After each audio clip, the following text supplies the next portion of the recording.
Boa tarde, Bahia! Antes de mais nada, feliz ano novo! Já estamos em 2026, meu amigo, minha amiga, dizer da alegria de compartilhar com você já nessa chegada do novo ano, esse espaço que você sabe, sempre passa por aqui temas da política, da economia, da justiça, justamente para a gente fazer essa política pública que a comunicação deve fazer no cotidiano, nosso jornalismo aqui da tela da Band, do som da Rádio Band News, do nosso canal do YouTube. Mandar um abraço para Salvador, o interior do estado, Sergipe, ali Aracaju, região metropolitana, e também para quem nos acompanha pelo som da Rádio Sabiá FM de Conceição do Coité. Hoje, Luiz Felipe Veloso está de folga, merecidas folgas para descansar, recarregar as energias, mas amanhã ele vai estar aqui com a gente, continuando esse nosso trabalho, e esse ano, principalmente, 2026 está batendo a porta no sentido de... Já bateu, tá batendo não, já entrou com os dois pés, né? Porque é o ano de eleição 2026, nós vamos ter uma cobertura excepcional do Grupo Bandeirantes de Comunicação. Desde o ano passado a gente já está organizando o que vai ser o nosso dia a dia, porque vamos eleger este ano deputado estadual, deputado federal, 2 senadores, é uma eleição que a gente renova 2/3 do Senado, e também o governador e o presidente da República. O negócio só deve esquentar mais ali em meados de maio, junho, com batidas de martelo, de maneira mais assim, claras para a gente, mas também esquenta logo depois de São João, porque esse ano também é um ano de Copa do Mundo, né? Então já estamos na expectativa dessas duas grandes festas, uma da democracia, outro do futebol. E nesse dia 1º de janeiro, tenho a satisfação de convidar 2 amigos queridos, especialistas, cientistas políticos, para falarmos sobre o que foi o ano de 2025 e trabalharmos algumas figuras e as perspectivas desse 2026 que já inicia. Primeiro, cumprimentar o professor Cláudio André, que sempre está aqui com a gente na nossa bancada. Pelo menos uma vez no mês ele está aqui com a gente fazendo esse balanço do cenário do mês, do cenário que figura essa política nossa de cada dia. Boa tarde, professor. Boa tarde, Victor. Sempre bacana estar aqui conversando de política, sobre eleições, e que estejamos aqui nesse nosso primeiro programa do ano. Pois bem, e agora cumprimentar também ele que é uma pessoa novata no sentido da ciência política, é recém-formado, mas é uma pessoa que já tem alguns quilômetros rodados no campo da política, atua principalmente na Assembleia Legislativa, o conheci lá nos corredores e é uma amizade de longas datas. João Vilas Boas. João, satisfação em recebê-lo aqui no Boa Tarde Bahia. Boa tarde, Vitor. Boa tarde, professor Cláudio André, também uma grande referência. O prazer é meu de estar aqui, começando o ano logo com vocês, dividindo essa tribuna. Vitor, você, não querendo revelar a minha idade, mas comecei na política já com 18 anos, bem novinho, e ele sempre foi uma referência para mim. Um prazer, meu amigo, desfrutar dos seus conselhos aqui. Pois bem, vamos lá, começar falando sobre essa discussão que já envolve 26, mas em 25 nós tivemos sinais claros de como seriam esses desenhos, esses rascunhos. Primeiro, base governista. Já existe aí um diálogo da chapa puro sangue, de ter Jerônimo na cabeça, Wagner na primeira cadeira do Senado, a entrada de Rui Costa na segunda cadeira. A tendência é que agora em janeiro essa chapa seja oficializada. Havia uma tendência de dezembro, ali final do ano, mas eu acho que de fato, diante da correria do fim do ano, do Natal do fim do ano, isso não se concretizou, mas tem janeiro porque Lula deve vir a Salvador agora em fevereiro. Está uma expectativa aí do dia 7 para lançar a pré-campanha, e com isso já teria ali a chapa apresentada, mas durante o percurso aí do fim do ano, a gente via ali visita no VLT, Wagner, Jerônimo e Rui. Wagner postando vídeo dizendo da família, do time, né, dos 3 juntos. E Coronel dando um de cavalo do cão, dizendo que não passa recado, mas passando, dizendo que é uma pessoa que é desgarrada da família, etc. e tal. Então eu queria primeiro ouvir do professor Cláudio André, depois de João, esse cenário aí de que envolve o governo e a chapa majoritária. Victor, é interessante que esse processo, quando a gente olha, esse processo político, quando a gente analisa o Senado, a gente sabe que lá é a casa dos ex-governadores, né? Independente de partido é exatamente ali um espaço no qual a carreira política subsequente, né, dos governadores é exatamente mirar o Senado, que se tornou ainda mais protagonista diante da polarização nacional que a gente tem observado. E vale ressaltar também que, diante das emendas, do poder das emendas na alocação de estratégias políticas e recursos, né, para os municípios, tanto a Câmara dos Deputados quanto o Senado passam a exercer um poder ainda maior.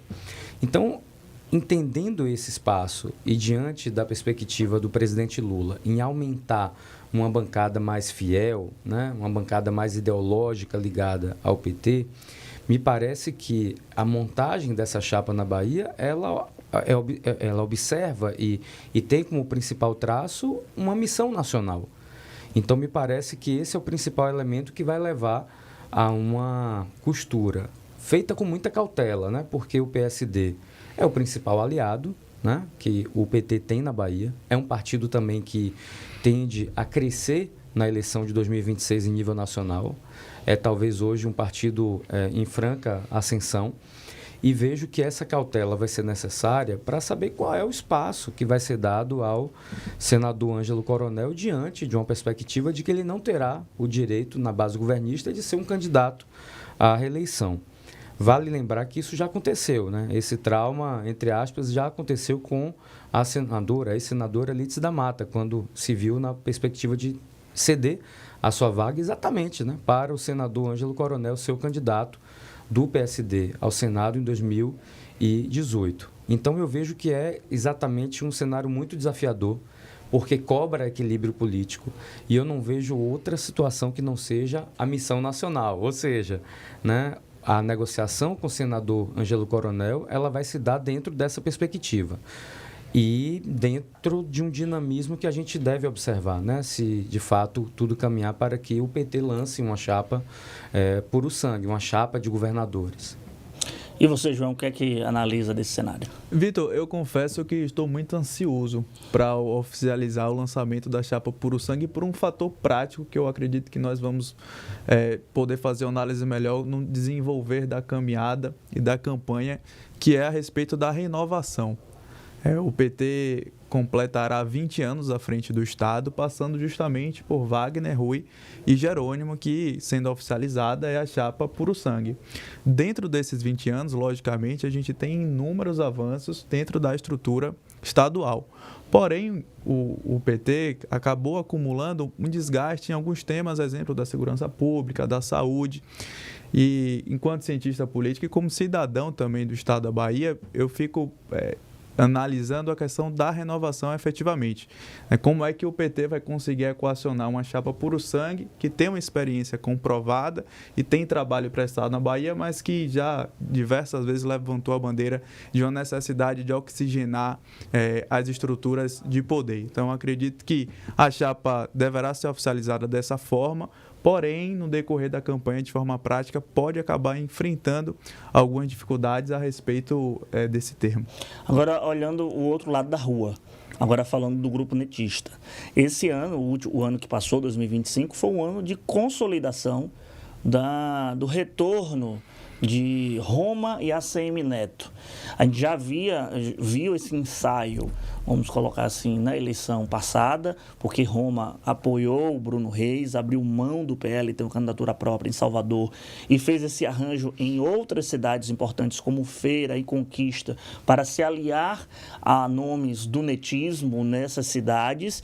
E, por exemplo, no São João, foi que a gente começou a ver no São João de 2025 os dois saírem juntos e trocando afagos. Roberta Roma, que teria sido pivô também dessa briga lá atrás, 2022, 2020, lá atrás, já postando foto com a ACM Neto. Então a gente já vê claramente essa dobradinha entre Neto e Roma. Neto pré-candidato a governador, Roma pré-candidato ao Senado, mas duas cadeiras ainda circulando, a de vice e a segunda cadeira do Senado. Primeiro o João, depois o professor Cláudio André. Análise sobre a figura e essa representatividade do campo da oposição com a Semineto. A oposição querendo provocar Neto, dizendo que ele não vai ser candidato, que acredita que ele vai desistir. Eu tenho essa análise, não sei se vocês concordam, que se Neto não for candidato, implode o grupo político, porque tem que ter essa representatividade. Hoje o nome da oposição é ele. Então, por mais que se espere também o cenário nacional ficar melhor desenhado, Neto figura como o nome da oposição para, mesmo que, vamos colocar assim, num aspecto de Madame Beatriz aqui, tentando prever o futuro, mesmo que não vença, mas precisa tê-lo ali para manter o grupo coeso e fazer principalmente cadeiras no Legislativo.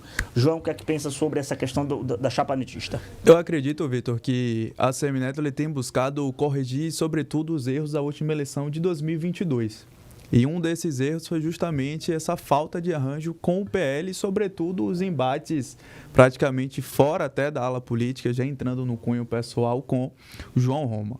Então, essa recomposição que foi feita recentemente, como você bem colocou, com alianças bem construídas e até com agendas presenciais, exemplo, no São João de Cruz das Almas, em que os dois figuraram juntos, é um sinal de uma maturidade e de uma retificação de rotas, né? E a Semineto tem feito isso de forma assertiva. Acredito fielmente que o nome dele realmente é o nome ratificado para concorrer à eleição, até por uma questão de sobrevivência do grupo político.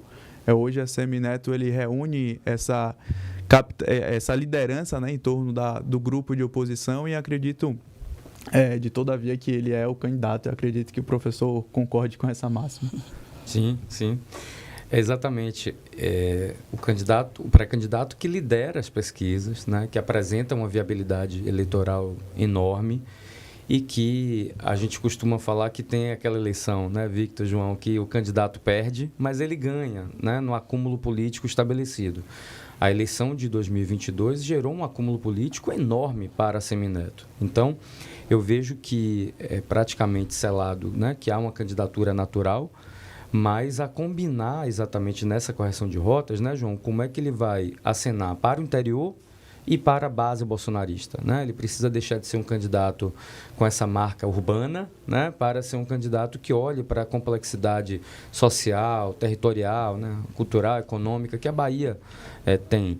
Então, nesse sentido, me parece que o pragmatismo levou a essa reunificação, né, entre João Roma e a Semineto, dentro de uma perspectiva de jogar todas as forças para uma candidatura que já consiga apresentar uma sinergia maior desde o primeiro turno. Quando a gente viu lá, em 2022, as urnas, né, e percebeu que o João Roma teve aquela votação, todo mundo se perguntou, né, por que então os dois, sabendo desse potencial, né, e se os dois estivessem juntos, como é que seria?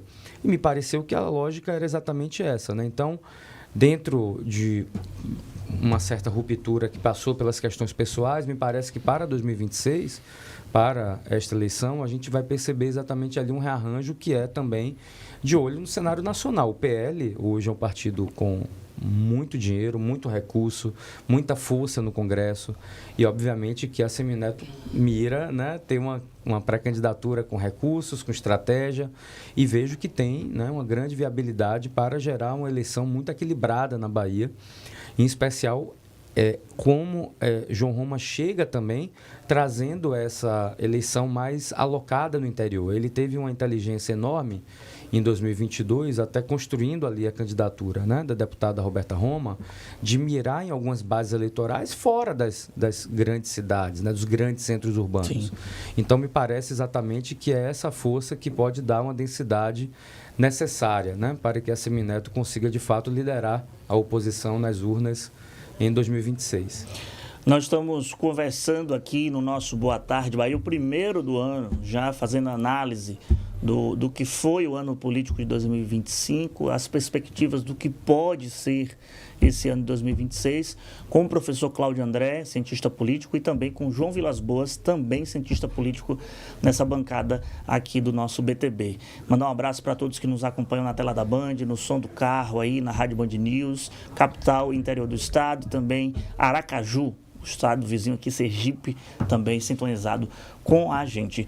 Eu acho que é uma figura bastante representativa para 2025 e que ganha contornos de 26, sempre lembrada nessa formação de chapa puro sangue governista, é a figura de Ivana Bastos.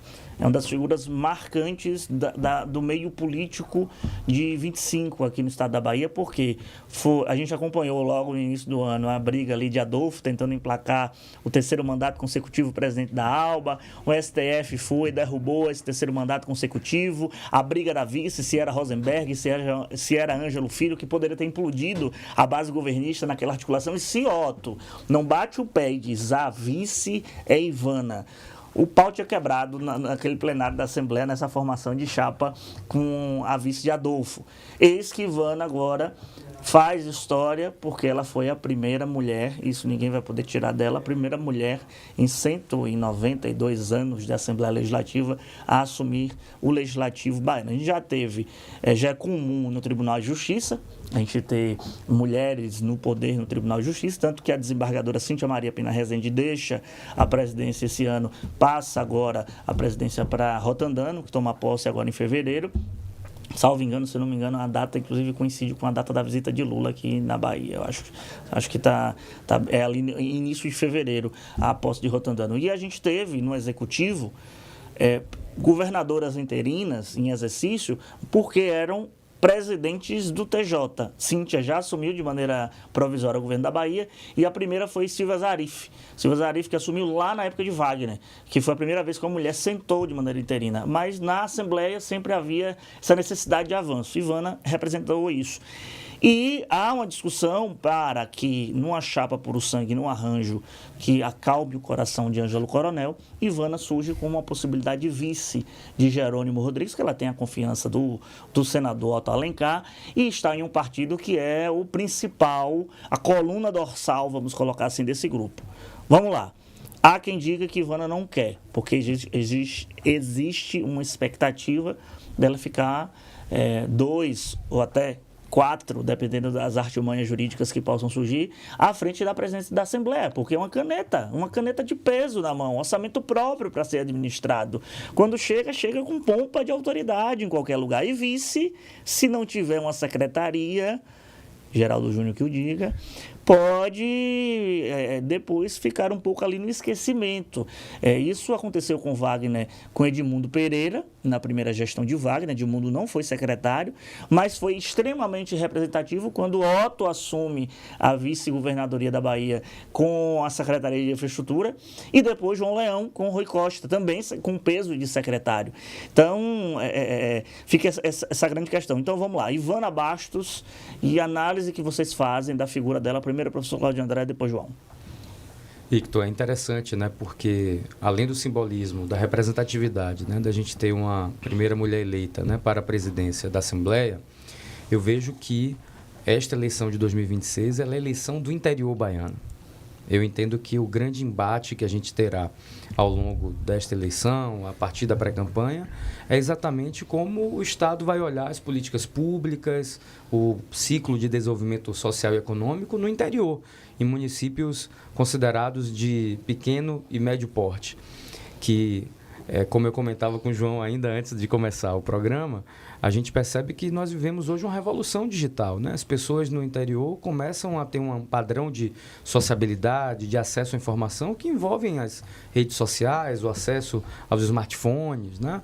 Então, as notícias, as percepções de vida e de padrão de consumo chegam. Então, repare, ter além, né, de uma deputada estadual com, né, esse perfil de ser uma mulher, né, é importante ver também que é uma carreira política muito sólida, muito forte. A deputada e presidente Ivana Bastos tem uma capilaridade enorme em uma parte importante da Bahia, e eu vejo que agregaria muito ao PT numa chapa de menor equilíbrio político, né? Uma chapa muito vermelha, muito petista, com uma figura tão importante e uma nova liderança. Também tem esse aspecto. Há um processo de renovação no perfil, né? Então, eu vejo que agregaria muita força, e foi exatamente a movimentação que a oposição fez em 2022, talvez de maneira mais descalibrada, quando o ex-prefeito Assemineto escolhe uma mulher, né, importante, uma liderança empresarial, né, Ana Coelho como a sua vice, no entanto, sem essa capilaridade socioterritorial, né? Então, eu vejo exatamente que seria de um simbolismo muito forte. Mas aí tem que pesar. Você trouxe um elemento muito importante, né? Ocupar somente a cadeira, né, da vice-governadoria tem ali uma questão de espaço que mereceria, talvez, né, um arranjo com a nova secretaria ou um espaço que desse mais peso.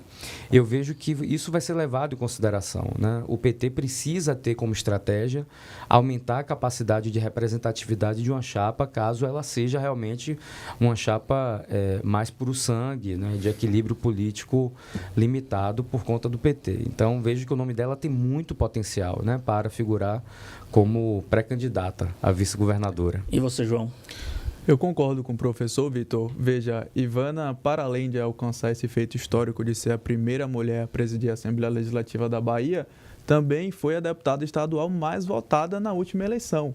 Então, isso ratifica o que a gente tem falado sobre capilaridade eleitoral, sobretudo nos municípios do interior baiano e para além do seu reduto, né, que é a Liguanambi, Caetité, ela, sobretudo agora à frente do Legislativo Estadual, tem ampliado suas bases numa expectativa, caso permaneça no Legislativo, de ampliar e muito a sua votação. Agora, como você trouxe a possibilidade dela compor a vice, eu tenho enxergado esse movimento com bons olhos e percebo que, diferente do que a gente tem costumado ver, não é uma plantação de notícia, né? Você não está plantando para ver se colhe. É uma possibilidade real, né, de acontecer efetivamente, porque, como havia dito, tem a capilaridade no interior, foi a deputada mais votada e, para além disso, também é um quadro do PSD, que é o partido hoje que compõe esse tripé de sustentação da linha governista e que tem todo o carinho, todo o respaldo do senador Otto Alencar. Agora, Vitor e professor Cláudio, vocês pontuaram muito bem a respeito da forma como um vice se comporta, né? E isso diz muito sobre o quão você realmente vai ter destaque na cadeira. A gente tem o Geraldo Júnior hoje um pouco ofuscado, parte disso pela falta de uma secretaria para chamar de sua, e a outra parte por conta do desempenho fraco nas eleições municipais em Salvador. Porém, nós temos, somos tração paralelo, outras figuras que foram protagonistas. Exemplo de João Leão, que foi um vice que representou bem seus interesses na região de Barra, de Quase Xique-Xique. assumiu a cadeira do governo. Sentiu o cheirinho da cadeira. Bateu na trave, mas faz um movimento ali com o PP muito forte em 2022, justamente por conta, né, dessa biografia bem sustentada enquanto vice-governador. E perceba como o vice é importante, porque a própria Ivana, antes de ser presidente da Assembleia, era vice-presidente da Assembleia e depois virou presidente da Assembleia. Então, tem toda uma conexão.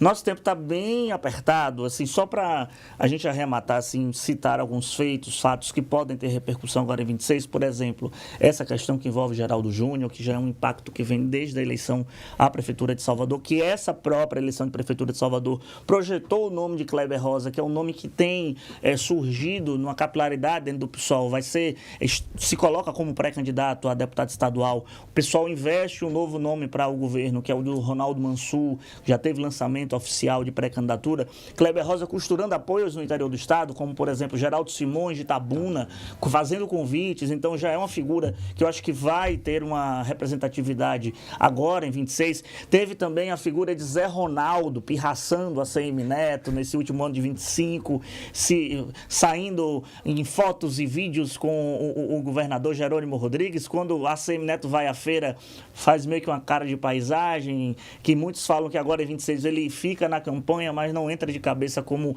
poderia entrar. A gente tem a representatividade nacional, por exemplo, além de Rui Costa, claro, ministro da Casa Civil, mas tem ali a figura de Wagner como líder do governo no Senado, a figura de Otto Alencar como presidente da CCJ, que ganhou uma repercussão grande. Nesse finalzinho de ano aí, a gente teve Zé Rocha como um dos, vamos colocar assim, inimigos de Arthur Lira, depoimentos sendo compartilhados e ele provocando investigações sobre Arthur Lira. Mas eu acho que nesse ano de 25, algo que começou lá atrás, começou em 24, dois aspectos para a gente não deixar de dizer aqui nesse programa. Foi o caso Biungalinha, Você tem uma operação El Patrón em desenvoltura há muito tempo, em desenvolvimento há muito tempo, e aí esse último ano de 25, teve a prisão de Binho Galinha, e a Assembleia Civil encurralada, dizia assim, e aí, mantém ou não mantém a prisão de Binho Galinha? Eu lembro da uma operação de guerra montada na Assembleia Legislativa da Bahia. E a Overclean, que vem a Overclean se desenrolando em 25 com... A gente percebe, por exemplo, uma figura de Omar Nascimento, que foi muito representativa em 2024, que foi muito representativa na disputa ali da presidência da Câmara Federal e que nesse ano de 25 ficou quietinho, bem quietinho. E a Operação Overclean não ficou presa só à União Brasil. Esse ano de 25 mostrou que a Overclean, se ela colocar uma lupa real, pega a sopa de letrinhas. Teve prefeito do PT afastado, teve investigado do PSB também em cima do assunto, teve Dal Barreto com celular apreendido no aeroporto, deputado federal da União Brasil, Félix Mendonça com sigilo bancário, sigilo telefônico, melhor dizendo, quebrado pela Polícia Federal diante de decisão do Supremo. Então, foi um ano movimentado. E para a gente ter só esses 30 minutos que nós temos aqui, é impossível a gente conseguir desenrolar outros temas, mas já agradecer a presença aqui do professor Cláudio André, agradecer a presença de João Vilas Boas, dizer que a gente vai fazer uma segunda parte para a gente voltar a essa mesa redonda e alinhar outros e esses cenários que a gente vive aqui no estado da Bahia. Obrigado, professor. Feliz ano novo. Feliz ano novo, obrigado. Passa muito rápido, a gente vai conversando sobre vários cenários, né? Feliz ano novo, João. E que fico aqui à disposição para que a gente tenha um ano de 2026 de muita análise, né? De muita informação na área da política. João, feliz ano novo. Obrigado. Obrigado, Vitor. Obrigado, professor. 2025, um ano atípico, apesar de não ter tido eleição, mas foi um dos anos mais movimentados nos bastidores da política. Então, pode ter certeza que 2026 será ainda melhor. Estamos aqui sempre à disposição. Pois é, 2026 que já está batendo na porta no próximo dia 15, o quê? Lavagem do Bonfim, que é termômetro, né? Já estamos na expectativa da lavagem do Bonfim desse ano. Já sexta, agora o povo sobe a Sagrada Colina para primeira sexta-feira do ano, né? Para poder já pedir as bênçãos do ano que chega. Minha gente, um forte abraço a todos. O Boa Tarde Bahia, ele segue na Rádio Band News FM. Dizer que amanhã, 14h, estaremos aqui de volta em mais uma edição. Eu, Luiz Felipe Veloso, levando para você as informações da política, da economia e da justiça. Lembrando, tem também coluna Esse é o Ponto na Rádio Band News. Eu sempre estou aqui no Bora Salvador, logo 6 horas da manhã, no Jornal Band News, ali por volta das 10 horas da manhã, e tem reprise da coluna Esse é o Ponto, ali 10 para as 4 da tarde, na 99.1. Também Band Cidade e Bora Nordeste na tela da Band. A gente sempre dá os pitacos sobre a política nossa de cada dia. Um forte abraço a todos. Repito, feliz ano novo. Que Deus nos proteja. Senhor do Bonfim nos guie. Um abraço e até a próxima edição. Tchau, tchau.